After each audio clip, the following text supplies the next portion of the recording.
Bom, ainda falando sobre a reforma da Previdência, Denise Campos de Toledo tem um convidado aqui no Jornal da Manhã. Denise. Exatamente, Tiago. Nós estamos na linha com o economista Hélio Zilberstein, professor da Faculdade de Economia e Administração da USP. Professor Hélio, bom dia. Bom dia, Denise.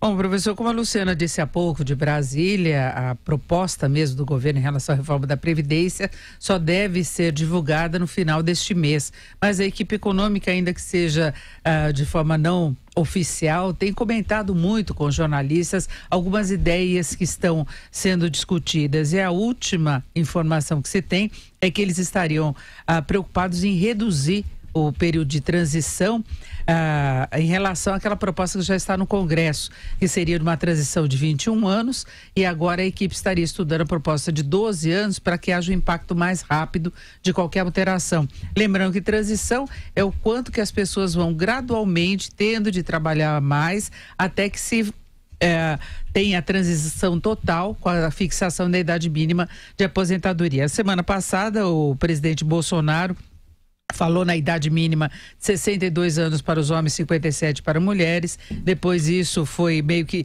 desautorizado pela equipe, ele mesmo reconheceu que não deveria ter falado, e não se tem uma versão final para isso. O Temer propôs inicialmente 65 anos para homens e mulheres, depois o Congresso alterou para 65, 62. Professor Hélio, faz muita diferença essa questão do período de transição?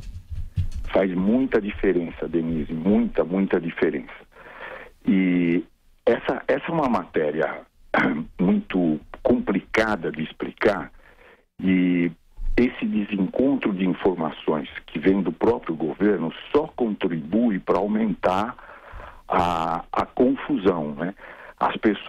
Muitas pessoas me telefonam preocupadas: como é que vai ser, vou me aposentar, vou poder, quando eu vou poder?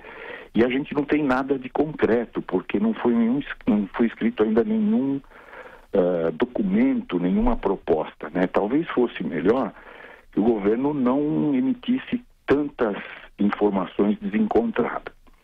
Mas, para resumir a questão aqui, é a seguinte: primeiro, eu tenho a impressão que quando o presidente Bolsonaro deu aquela entrevista no SBT, eu ouvi atentamente a entrevista, e o que ele disse foi aumentar a idade mínima para 62. Então, obviamente, ele estava falando dos funcionários públicos, que já têm uma idade mínima de 60, que seria aumentada para 62 até o fim do mandato dele. Foi isso que ele disse. No INSS não há idade mínima e, portanto, não dá para aumentar a idade mínima. Então, o que se trata no INSS, e essas informações de hoje parece que se referem mais ao INSS, seria criar uma idade mínima, que esse seria um caminho. Então a gente criaria uma idade mínima, por exemplo, no começo 55 anos, 57 anos. Então as pessoas que mesmo que tivessem completado o período de contribuição, teriam que esperar até essa idade mínima, completar essa idade mínima para se aposentar. Então esse é um caminho, Denise. Um outro caminho é o de acrescentar um pedágio. Aí não se fala em idade mínima, mas alguém que hoje foi feita a reforma, está valendo, e ela diz o seguinte: quem está para se aposentar daqui a 2 anos vai ter um acréscimo de 30%. Então seriam 2 anos mais 7 meses. Então a pessoa teria que esperar 2 anos e 7 meses e não 2 anos. Então são 2 caminhos. Agora, o que parece possível é que o governo adote esses 2 juntos. Isso significa que essa pessoa que teria que esperar 7 meses a mais, quando completar esses 2 anos e 7 meses, pode estar diante de uma idade mínima maior do que a que ela tem daqui a 2 anos e 7 meses. Então, teria que esperar um pouco mais. Você vê que a coisa é complicada, os critérios são diferentes, eles podem ser usados separadamente ou conjuntamente. Então, o que eu acho mais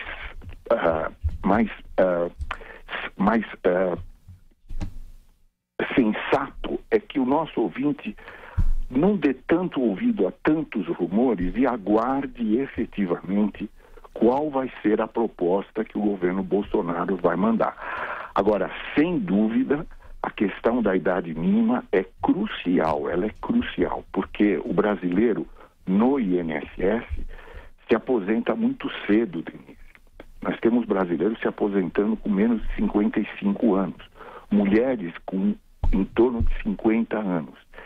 E com o aumento da longevidade, essas pessoas vão passar um período recebendo os benefícios que é incompatível com o que elas contribuíram, né?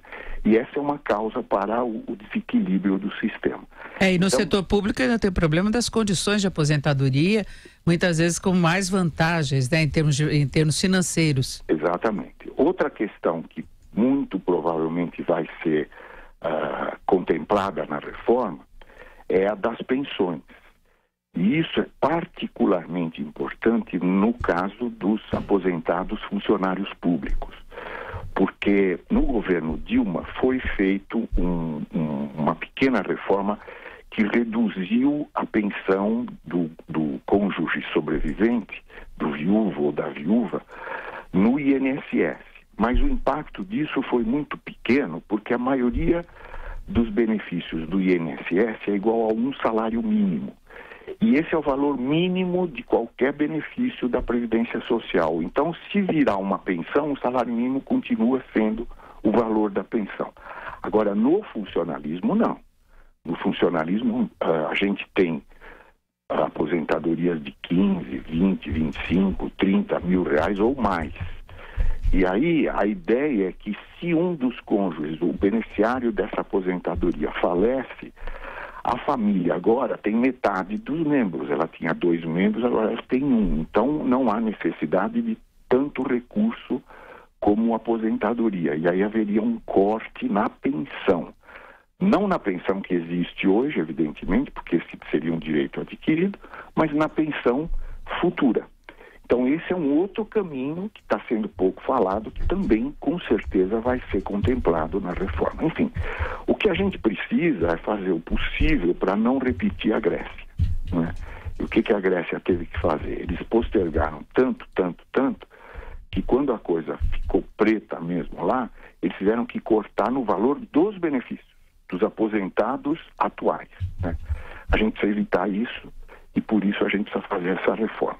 No setor público a gente já tem alguns aumentos de alíquotas que vão mais ou menos nesse sentido, porque se a pessoa paga mais alíquota, ela recebe menos.